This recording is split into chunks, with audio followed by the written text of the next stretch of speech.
Hello everyone, welcome to our channel. Guys, आप देख रहे हैं गर्ल्स टॉक विद शिवी और मैं हूँ शिवी। आज के वीडियो का टाइटल देखकर आप समझ ही गए होंगे कि हम किस बारे में बात करने वाले हैं। तो यस, आज हम बात करने वाले हैं कि लैप्रोस्कोपी सर्जरी यानी दूरबीन वाली जांच कराने के कितने दिनों बाद प्रेग्नेंट हो सकते हैं। और साथ ही आज मैं आपको बताऊँगी कि जब मेरी लैप्रोस्कोपी सर्जरी हुई उसके कितने दिनों बाद मैंने कंसीव किया और नाउ आई एम प्रेग्नेंट। सो मैं अपना पर्सनल एक्सपीरियंस आपके साथ शेयर करने वाली हूँ। तो वीडियो होने वाला है बहुत ही इन्फॉर्मेटिव, बहुत ही इंटरेस्टिंग। तो आप लोग बने रहिएगा वीडियो में लास्ट तक अगर आप जानना चाहते हैं कि लैप्रोस्कोपी सर्जरी कराने के कितने दिनों बाद, कितने महीनों बाद आप प्रेग्नेंट हो सकते हैं। ठीक है, सो ज़्यादा टाइम वेस्ट किए हुए बिना चलिए वीडियो स्टार्ट करते हैं। इसके started. So my beautiful viewers, pregnant होने के लिए बहुत ज़रूरी होता है फ्लोपियन ट्यूब्स का ओपन होना। अगर आपके ट्यूब्स ब्लॉक हैं तो चाहे आप कितना भी ट्रीटमेंट करा लीजिए, कुछ भी कर लीजिए, आप प्रेग्नेंट नहीं हो सकते। तो फ्लोपियन ट्यूब्स को ओपन करने के लिए ही लैप्रोस्कोपी सर्जरी की जाती है, जिसको हम बोलते हैं दूरबीन वाली जांच।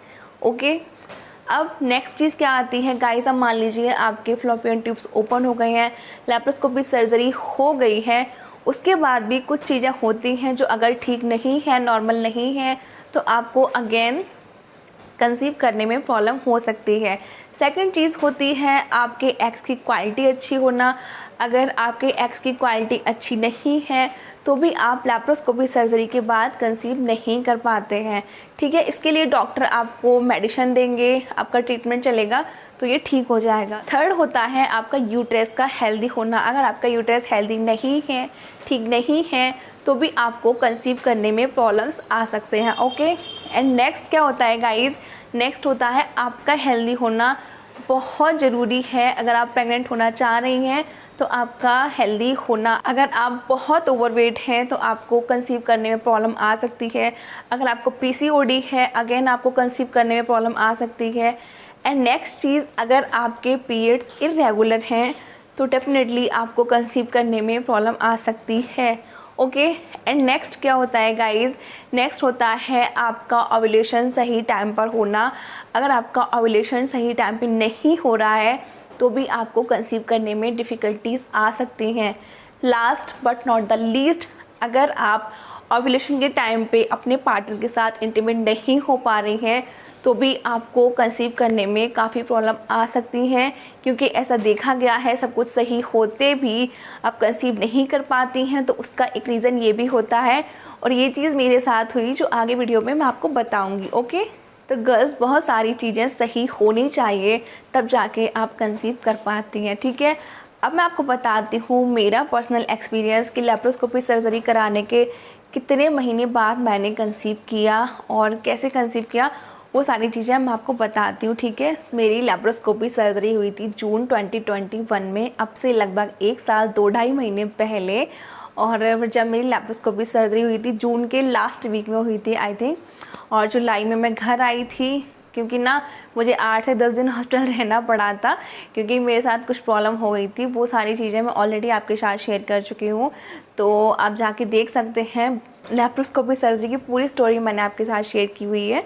फिर उसके बाद जब मैं घर आई तो टू बी ऑनेस्ट गाइज, 2 महीने मैंने कम्प्लीटली रेस्ट लिया, क्योंकि मैं मेंटली फिज़िकली बहुत वीक हो गई थी, बहुत परेशान हो गई थी। तो 2 महीने मैंने रेस्ट लिया और हमें कुछ ऐसा नहीं था कि लैप्रोस्कोपी सर्जरी हो गई है तो बस इसी महीने हमें बेबी चाहिए, कंसीव करना है, तो ऐसा बिल्कुल भी नहीं था। 2 महीने टू बी ऑनेस्ट मैंने पूरा अच्छे से रेस्ट लिया। और 1 महीना मैं यहाँ ससुराल में रहने के बाद मैं अपने मायके चली गई थी, फिर वहाँ पे मैंने 1-1.5 महीना अच्छे से रेस्ट लिया। फिर मैं जब घर आई सितंबर में, जुलाई और अगस्त 2 महीने मैंने पूरा रेस्ट लिया और हमने प्रेगनेंसी के लिए ट्राई नहीं किया। फिर जब मैं घर आई सितंबर में, उसके बाद सितंबर, अक्टूबर, नवंबर, गाइस देखिए मैं आपको यहाँ पे ओपनली बताना चाहूँगी कि मेरे हस्बैंड यहाँ नहीं रहते हैं, मैं ससुराल में रहती हूँ, वो जॉब के सिलसिले से बाहर रहते हैं, तो वो कभी कभी आते हैं। ठीक है, तो संडे सैटरडे उनका कभी कभी आना होता है।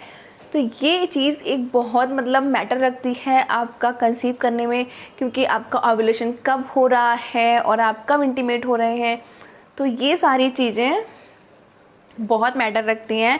लेकिन फिर भी लकीली मैंने नवंबर में जाके कंसीव कर लिया था। जब दिसंबर में मैंने चेक किया था तो आई एम प्रेग्नेंट। आप बोल सकते हैं कि 3 महीने बाद, लैप्रोस्कोपी सर्जरी के 3 महीने बाद, क्योंकि जुलाई और अगस्त को मैं बिल्कुल भी काउंट नहीं करती हूँ, उसके बाद मैं सितंबर, अक्टूबर, नवंबर 3 महीने काउंट करती हूँ। तो फिर मैंने जाके कंसीव कर लिया था। और इस दौरान भी क्या हुआ था गाइस, मुझे डेंगू, मलेरिया ये सारी प्रॉब्लम हो गई थी, तो उसका भी मेरा ट्रीटमेंट चला था। और उस टाइम पे भी हमने ब्रेक लिया था, क्योंकि आप समझ सकते हैं डेंगू, मलेरिया इन चीज़ों की कितनी हैवी दवाइयाँ होती हैं।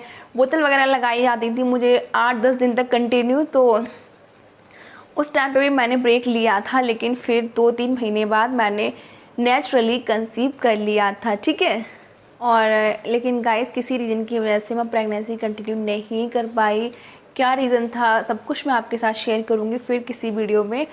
तो फिर मैं प्रेगनेंसी वाली कंटिन्यू नहीं कर पाई। उसके बाद मुझे डॉक्टर ने 3 महीने का ब्रेक लगाने बोला। उन्होंने कहा कि अभी आपकी प्रेगनेंसी ऐसे ऐसे ख़राब हो गई है, जो भी हुआ था वो मैं बाद में आपको बताऊँगी। तो अभी तुम्हें 3 महीने तक मतलब प्रेगनेंसी के लिए ट्राई नहीं करना है। 3 महीने तक उन्होंने क्लियरली कहा कि तुम्हें कंसीव नहीं करना है। और फिर मैंने भी कुछ वीडियोस वगैरह देखे इंटरनेट पे, तो उनमें भी यही बोला गया कि अगर आपकी पहली प्रेगनेंसी ख़राब हो जाती है, कुछ मिस अबॉर्शन जैसा कुछ हो जाता है, तो आपको अगली प्रेगनेंसी में गैप देना चाहिए, ठीक है। फिर उसके बाद मैंने जनवरी, फरवरी, मार्च का गैप लिया अपनी प्रेगनेंसी में। उसके बाद जो नेक्स्ट मंथ आया और मैंने ट्राई किया, तो उसके ही अगले महीने मुझे कंसीव हो गया। तो विद इन 1 ईयर, ऐसे तो मैं ये बोल सकती हूँ कि विद इन 1 ईयर मैंने कंसीव किया है, लेकिन मैं अपनी तरफ से मैं यही मानती हूँ कि 3 महीने बाद मैंने कंसीव किया था और फिर 1 महीने बाद मैंने फिर कंसीव कर लिया। तो लैप्रोस्कोपी के बाद मुझे कंसीव करने में कोई बहुत ज़्यादा दिक्कत का सामना नहीं करना पड़ा, ठीक है। जबकि मेरे हस्बैंड बाहर रहते हैं जब। और देखिए मैं आपको एक चीज़ और क्लियर करना चाहूँगी, मेरी एक फ्रेंड है, उसका लैप्रोस्कोपी सर्जरी हुआ था, तो उसने लैप्रोस्कोपी के अगले महीने ही कंसीव कर लिया था। टू बी ऑनेस्ट गर्ल्स, मुझे पता है आप लोग अगर मुझे देख रही हैं तो आपकी लैप्रोस्कोपी सर्जरी हुई है या होने वाली है, या आप माँ बनना चाहती हैं, जब भी आप मुझे देख रही हैं तो मैं यहाँ पे आपकी भावनाओं को बहुत अच्छे से समझ सकती हूँ। तो सारी चीज़ें मैं आपको यहाँ पे बिल्कुल सच सच ही बता रही हूँ। तो लैप्रोस्कोपी कराने के बाद मे बी आप अगले महीने कंसीव कर जाए, आपको 2 महीने, 3 महीने, 4 महीने या फिर आपको 1 साल तक लग सकता है, ठीक है। और गाइस टू बी ऑनेस्ट, जब मैंने अपनी गायनी से लैप्रोस्कोपी के बाद पूछा था कि कितना टाइम लगेगा, तो उन्होंने भी मुझे यही कहा था कि ऐसा कोई ज़रूरी नहीं है कि अगले महीने ही कंसीव हो जाए, और ये भी कोई ज़रूरी नहीं है कि तुम 1 साल तक कंसीव ना हो। तो ऐसे कुछ कह नहीं सकते कि अगले महीने भी कंसीव हो सकता है और 2 महीने, 4 महीने भी लग सकते हैं, लेकिन मोस्टली केसेस में ऐसा होता है कि लैप्रोस्कोपी कराने के 2-3 महीने बाद, 3-4 महीने बाद कंसीव हो जाता है, ठीक है। तो अगर आपका लैप्रोस्कोपी हुआ है तो अपने माइंड से ये निकाल दीजिए कि आपको बहुत टाइम लगने वाला है। आप हेल्दी चीज़ें खाइए, वॉकिंग कीजिए और हेल्दी खुश रहने की कोशिश कीजिए, तो आपको बहुत जल्दी कंसीव हो जाएगा, ठीक है। आई जस्ट होप मैं आपके सारे डाउट क्लियर कर पाई होंगी। तो अगर मैं आपके डाउट क्लियर करने में सक्सेस रही हूँ, आपको वीडियो अच्छा लगा है, तो प्लीज़ वीडियो को एक लाइक कर दीजिए। और आप न्यू हैं, पहली बार विजिट कर रहे हैं मेरे चैनल पे, तो मैं आपसे हाईली रिक्वेस्ट करूँगी कि प्लीज़ आप इस चैनल को सब्सक्राइब कर लीजिए, क्योंकि आगे आपको यहाँ पे बहुत अच्छे अच्छे वीडियोज़ देखने को मिलने वाले हैं, ठीक है। और मेरा एक सेकंड चैनल है सिवी ब्लॉग नेम से, सो वहाँ पे मैं आपके साथ ब्लॉग शेयर करती हूँ। तो अगर आप ब्लॉग देखने में भी इंटरेस्टेड हैं तो आप मेरे ब्लॉग चैनल को भी सब्सक्राइब कर सकते हैं, ठीक है।